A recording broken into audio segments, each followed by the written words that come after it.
College Student Mental Health Knowledge Inquiry by Team 5. Clinical background and introduction. As students transition from the more relaxed environment of high school to the more demanding world of higher education, they may begin to encounter various challenges. Many students experience an increase in mental health issues during their college years. Some of these mental health issues include stress, depression, substance abuse, and anxiety. Specifically, it was found that a significant 11.9% of college students suffer from some sort of anxiety disorder, while another 7 to 9% of college students suffer from depression. Depression is defined as a mood disorder characterized by extreme sadness that persists for days on end. Anxiety is defined as a mental disorder characterized by symptoms of intense and persistent fear, nervousness, and worry. These mental health issues can significantly impact both academic performance and the overall well-being of college students if not controlled or mitigated. Depression can be divided into two categories, bipolar depression and unibipolar depression. These two categories can further be broken down into subtypes. The subtypes of bipolar depression are bipolar 1 disorder and bipolar 2 disorder. Bipolar 1 disorder causes extremes ups and downs in mood and energy, which is why it is sometimes referred to as manic depressive disorder. Bipolar 2 disorder is similar to bipolar 1 disorder. There is still the cycling of ups and downs of mood, yet the ups are less severe than that of bipolar 1, which is referred to as hypomania. The subtypes of unipolar depression include major depressive disorder and dys, dysthymic disorder. Major depressive disorder is diagnosed as persistently low mood, loss of interest in pleasurable activities, lack of energy, sleep disturbances, and/or suicidal thoughts. Dysthymic disorder is a milder, long-lasting form of MDD, which may include symptoms such as lasting sadness, less energy, and insomnia. There are many types of anxiety disorders, such as separation anxiety disorder, social anxiety disorder, panic disorder, agoraphobia, and generalized anxiety disorder. Anxiety can be measured on a spectrum ranging from mild to panic. The first level of anxiety is mild anxiety. Mild anxiety can be managed and does not generally interfere with daily activities. Mild anxiety can be mistaken for shyness or nervousness. The next level of anxiety is moderate anxiety. Moderate anxiety is a slight intense feelings of worry and can lead to difficulty concentrating or sleeping. After moderate anxiety, there is severe anxiety. Severe anxiety is intense and persistent worry and can lead to rapid heart rate and sweating. Panic is the highest level of anxiety. This form of anxiety is characterized by sudden, severe episodes of fear and can cause chest pains and dizziness. Understanding the underlying causes of these mental health issues is crucial. Several factors contribute to the decline in college students' mental well-being, such as psychosocial factors, lifestyle factors, pre-existing conditions, academic stress, and financial struggles. For psychosocial factors, this includes students with poor coping mechanisms, low social interaction, and higher stress levels may be more susceptible to anxiety and depression. For lifestyle factors, lack of physical activity, improper eating habits, and poor sleep quality are all linked to worsening mental health outcomes. For pre-existing conditions, those with a history of mental health issues are usually at a greater risk of worsening symptoms entering college. But regarding academic stress, the pressure of exams, projects, and overall expectations increase symptoms of both anxiety and depression. And finally, financial struggles include financial stressors as well as financial insecurity that can exacerbate issues with mental health. Problem statement.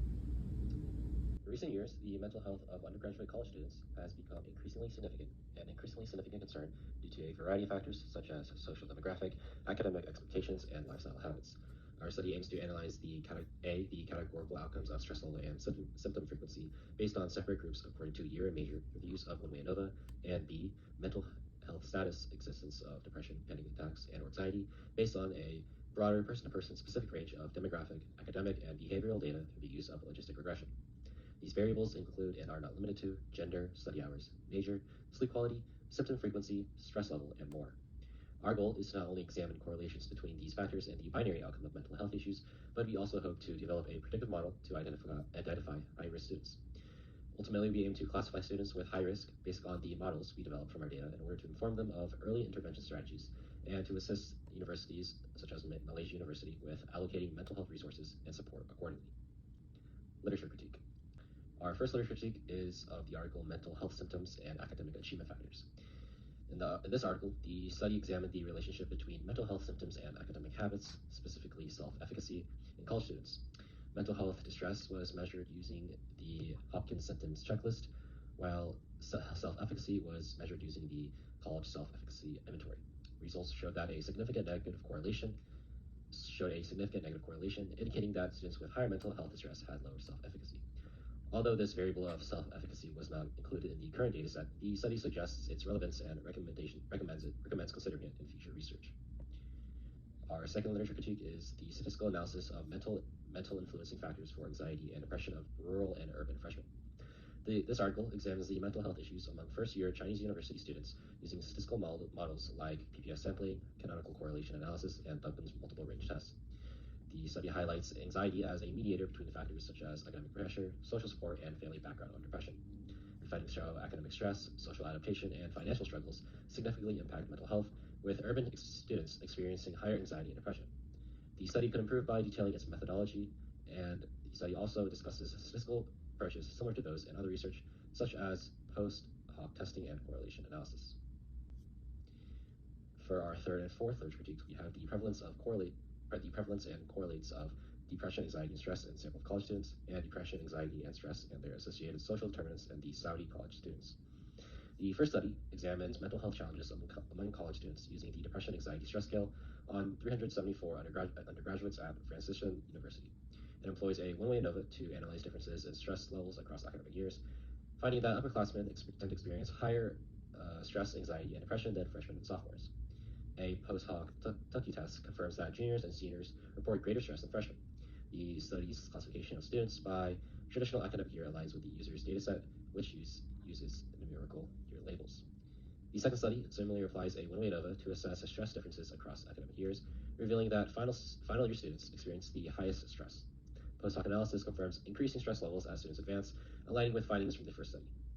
Since the study also categorizes students by academic years, for example, year 1, year 2, it allows for a direct comparison with our dataset. Both studies support the hypothesis that stress increases with academic progression, validating the use of one-way ANOVA in analyzing stress trends. Our fifth literature critique is our literature on the correlation between sleep quality and the presence of panic attacks.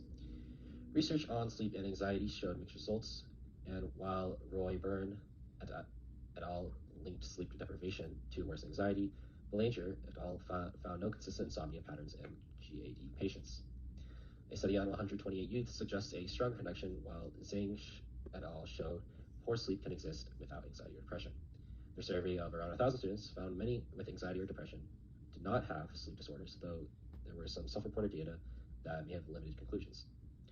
Given these inconsistencies, this project analyzed the link between sleep quality and panic attacks using logistic regression. For our sixth literature critique, we have academic major as a perceived stress indicator, extending stress management intervention. This study investigates the relationship between academic major difficulty and student stress levels. Hard majors, defined as those requiring at least 6 courses in math, chemistry, or biology, were compared to soft majors with fewer such courses, for example, history, psychology, and business. Using the perceived stress scale, researchers surveyed 265 students and found that hard majors had a significantly higher stress scores than soft majors. Hierarchical multiple regression confirmed that the difference remained even after accounting for other stressors. The findings suggest that a student's major choice impacts stress levels, influencing mental health. This study aids in identifying at-risk student groups, particularly for institutions like the University of Malaysia, seeking to address mental health concerns. And for our final literature critique, we have the relationship between student study habits, happiness, and depression. This study investigates the relationship between academic major difficulty and student stress levels. This article explores the correlation between study hours, happiness, and depression among 100 students from Isfahan University of Medical Sciences, selected through stratified random sampling. Study hours were categorized into 4 groups, happiness into 2 levels, and depression into 4 levels. Participants completed 3 questionnaires, a research-developed study habit survey, the Beck Depression Inventory, and the Oxford Happiness Inventory. Results showed that 7.5% of students had chronic depression, while 60% exhibited no or minimal depression. Most students studied less than 5 hours, while only 2.5% studied more than 15 hours. One-way ANOVA analysis found no significant correlation between happiness and grades. However, the study indicated that depression decreases with higher academic performance, and that depression and happiness were inversely related. The study acknowledged that medical students may prioritize grades more, which could impact their findings. Additionally, age and sex did not significantly affect the correlations, with results remaining statistically significant at a p-value of below 0.05. This is the data for our project. Our project had 16 variables as follows. Gender, which was a nominal or categorical variable, and this just corresponds to the gender of the subject. Age was ranging between 18 to 25 due to the college demographic, and this is continuous data. Course, which is the major of study of the student, and this is nominal data. The year of study, which corresponds to the undergraduate year, such as freshman, sophomore, junior, or senior, classified by 1, 2, 3, and 4, respectively. This is continuous data. The cumulative GPA of the student, which is on a 2 to 4.0 scale, also continuous data. And the last three are depression, anxiety, and panic attacks on this slide, which are all binary data classified by whether or not the subject experienced these different mental health issues. And to continue with our data, specialist treatment is also a binary data point, and this corresponds to whether or not the subject had undergone specialist treatment. Symptom frequency was ordinal data, and it quantified how many days of the week, so between 0 to 7, the subject experiences symptoms. Has mental health support is, once again, a binary data point, and this indicates whether an individual receives mental health support or not. Sleep quality is ordinal data, and it is a range of how restful an individual gauges their sleep is. Stress level is similarly also ordinal, and it is on a scale of 1 to 5 how stressed the subject feels. And study hours per week is continuous data, which is about how many hours per week the student studies. And academic engagement is an ordinal data type that indicates the level of an individual's involvement and investment in their academic activities. So, our data quality assessment. First of all, for completeness, we didn't have any missing data or holes in the data, which was good. Our only real issue with the data was different inconsistencies. So between like the course labels or recording the year of study, you can tell what they meant, but there are just some variation in the labels. For example, here are 3 different ways they said engineering as a major, and there's some capitalization differences between some of the labels. So as a result, we will definitely have to clean our data, probably using Python before use. As far as numerical data considerations, there were no outliers detected. However, the sampling pattern indicates potential repeat participants because the timestamps align across the years. And then as far as variable correlations go, there was a strong correlation between the cumulative GPA and the study hours. So in terms of analysis, we're only going to use one of these variables since we do want to kind of guarantee that independence. And then mental health support and specialist treatment do have a correlation coefficient of 1. So they're basically redundant variables because if they're receiving specialist treatment, then they obviously do have access to mental health support. And so if we're using either of these, we're only going to use 1 in our analyses. But overall, the data quality is good. We will have to clean it. And we do have a very large data set of 1,000 students. So it helps us make a lot of assumptions such as normality moving forward with our analyses. Here are our descriptive statistics. So for our numerical data, this covers quite a few of our variables. I'm not going to sit here and read through each of the descriptive statistics individually because you can kind of pause and read those, but I'm just going to give a bit of each time for you to kind of look at the graphs. So this is for our study hours per week. This is for our stress level. This is for sleep quality. This is for symptom frequency. This is for cumulative GPA. And now we have our categorical data. So these are our variables on gender, course, and year of study. And you can see the distributions off to the side that correspond with these tables respectively. And this just breaks down the categories of these variables. And lastly, we have our binary data, which corresponds to the variables depression, anxiety, panic attack, specialist treatment, and has mental health support. 0 in this case means that they do not have that mental health issue or are not receiving treatment, and 1 means that they do have that mental health issue or that they are receiving treatment. So you can see in the first one, it breaks down the binary variables, and in the second table it also shows the overlap of these variables, and then the chart once again breaks that down. A logistic regression. So brief background, it was invented in the 1950s as an alternative to the normal probability density function, and this was inspired through measuring growth in bioassays using logistic functions to model binary outcomes. So why was it created? As I mentioned before, probability functions like the normal ones and the linear regression was inadequate in modeling dependence on a binary outcome, so the logistic model is much more effective at modeling this. And in modern day, logistic regressions are essential in machine learning algorithms for classification. So for applications, we are doing medical research, so obviously like the risk or prevalence of a disease can be predicted by assessing a patient's medical history and other different demographics. But this can also be applied for marketing to analyze whether someone will buy a product or not, in finance to analyze transaction patterns, and socially to develop algorithms to measure voting outcomes. So when it comes to choosing a stat test, the first step is to define your research question, and next is to classify your data types. After that, you want to determine the number of groups or variables you're comparing, make your assumptions, and choose a grade test based off of your sample size. For hypothesis testing, we're going to go over some terminologies. The first is null hypothesis, and this is the hypothesis that we are interested in rejecting. Next, the alternative hypothesis is what we hope to find true. The dependent variable is the outcome being measured, and the independent variable is the variable that is being manipulated.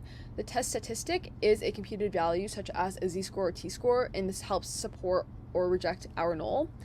And finally, the p-value is the probability of observing a certain statistic. So when do we use this logistic regression?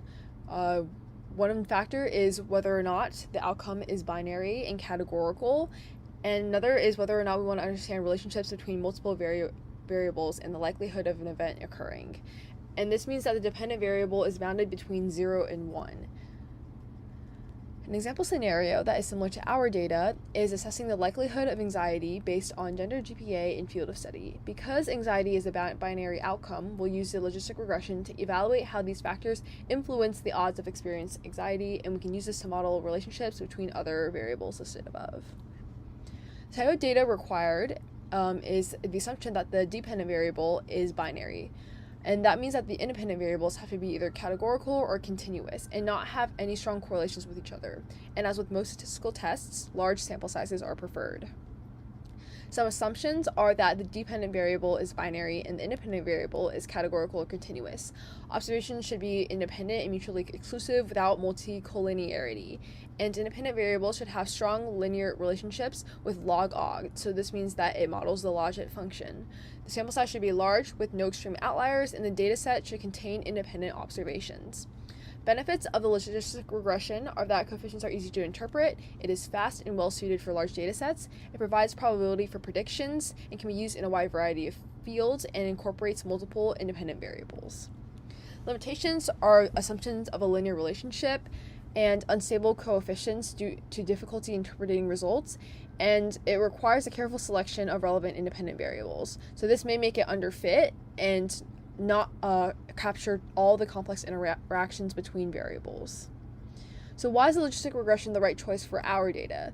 Our data, especially the bolded categories of depression, anxiety, panic attack, and specialist treatment, are binary data, and so the logistic regression can predict probability of a certain outcome, such as depression, allowing for prevention techniques such as specialist treatment. So, as you can see in the equation on the left, p of x is the probability that the dependent variable equals 1. And if p of x is greater than 0.5, we classify the outcome as occurring or successful.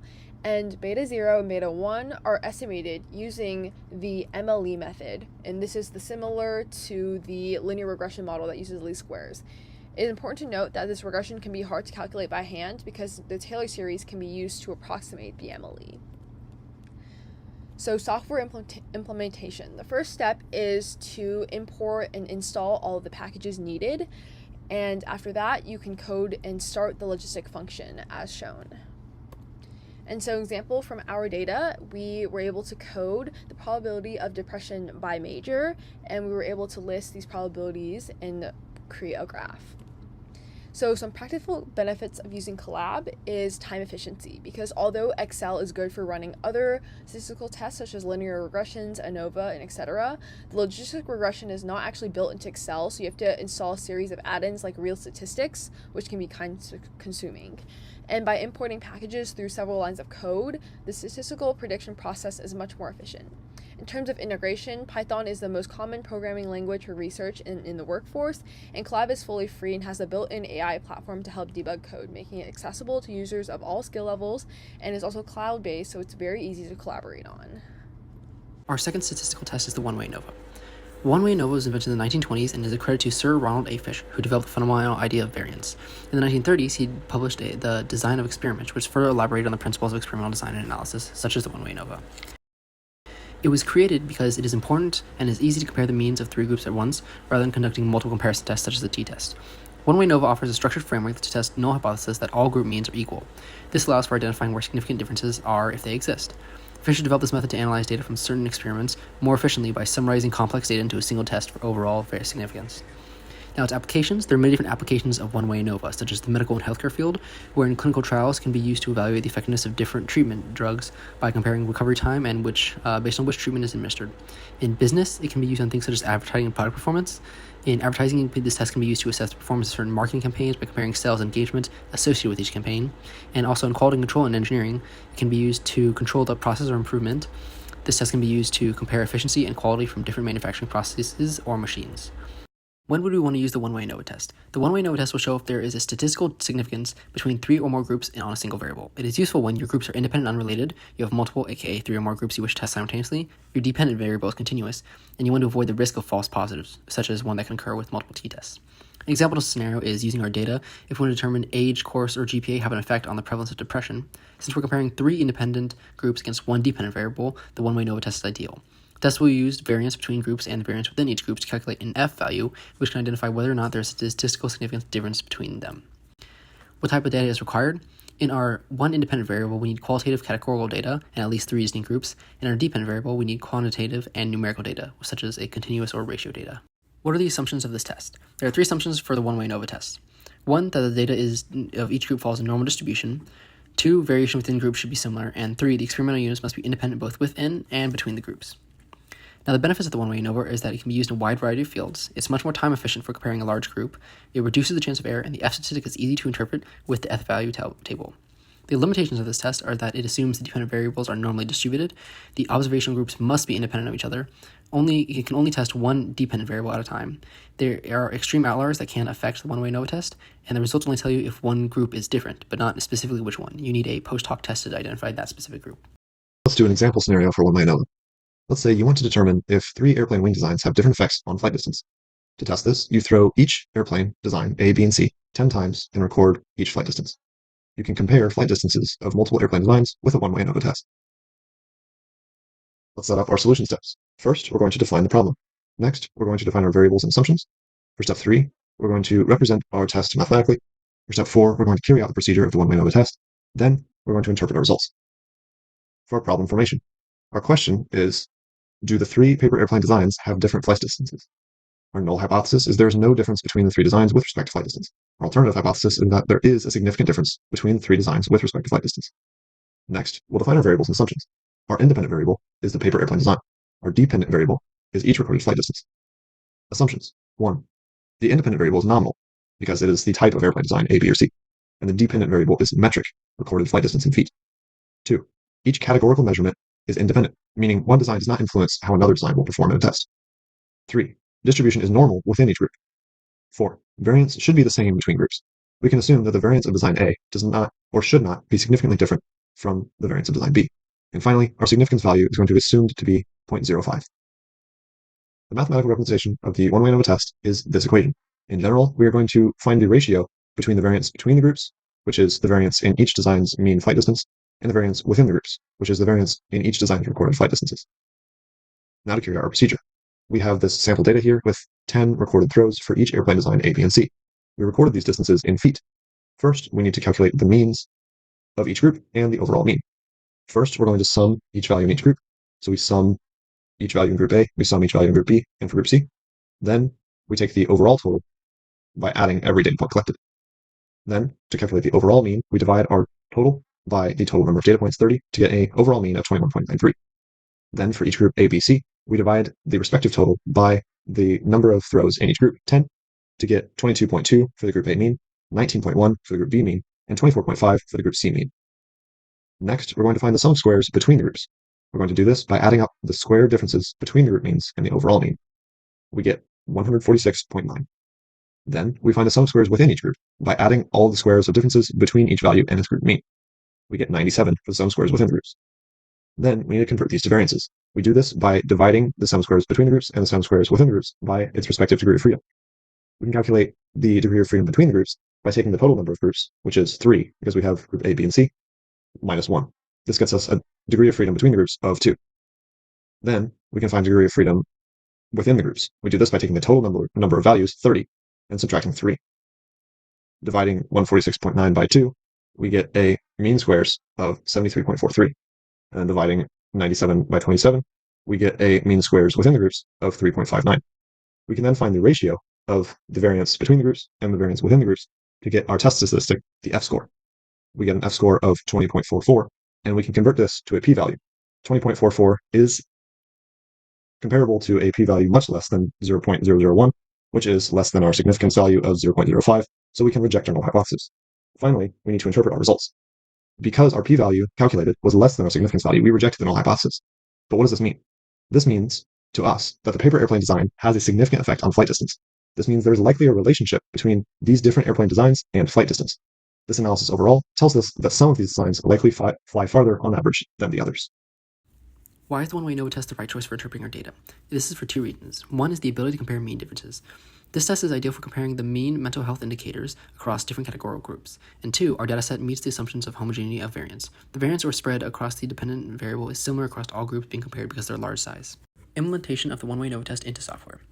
The first software we'd be using is Python, and the implementation is very straightforward. So you can upload your data frame as a pandas and code for all the testing you need in Google Colab or Python. The second way is through Excel. Excel is a bit more complicated as you need to go to Toolpacks and create add-ons, but you can still have the same result. The reason you want to use one-way ANOVA test with software is for all the same reasons before, as multiple groups comparison simultaneously, reducing risk of errors, but also most importantly, because you can run your calculations very quickly and make edits if needed. And these are our references.